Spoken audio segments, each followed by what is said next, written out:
How to enable disabled apps on Android.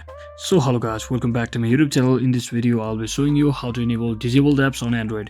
So first thing, if you have ever disabled your applications, then such applications might not be available on your home screens, and you can easily find out that applications on the settings. So just head over to your device's settings, and from over here simply scroll all the way down until you find the option that is apps. So simply select it, and from over here in my case I have disabled this Android switch application, which comes with the default by on Samsung devices. So you can basically choose any one of those applications, whichever applications you have disabled previously or has been disabled. And once you're inside here, simply click on this enable button at the bottom of your screen. You can see there is an option, so just tap on this, and just like that you have successfully enabled the applications which were disabled previously on your mobile device. So that's it for today guys.